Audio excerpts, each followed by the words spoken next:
Lihat tergumpal. Lepas tu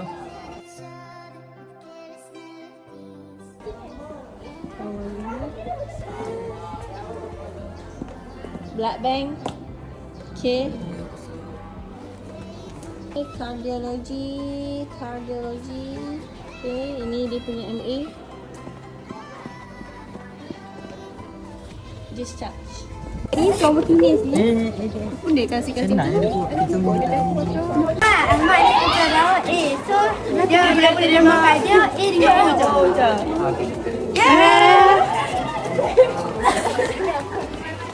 Next. Janganlah.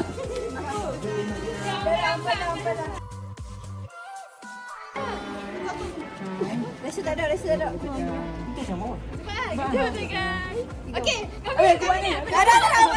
nak kena terangkan. Darah tinggi, sklerosis. Teruk ke arteri?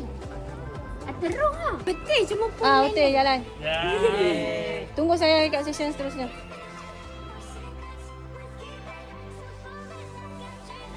Rendah lemak. Bersenam 3 kali seminggu. Kira tu. Ambil makanan yang rendah kalori. Rendah lemak. Rendah lemak. Berkandung.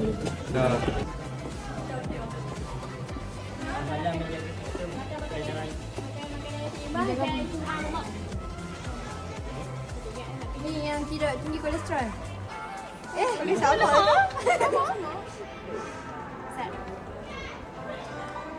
Pergi mengamalkan makanan seimbang kan. Tu kena bersenam tu. Kita tak boleh bersenam je. Kena ni sebenarnya 20 minit.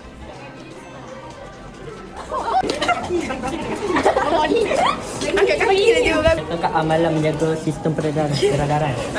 Kurangkan makanan yang tinggi lemak. Jaga pemakanan, bersenam 3 kali seminggu atau 20 minit.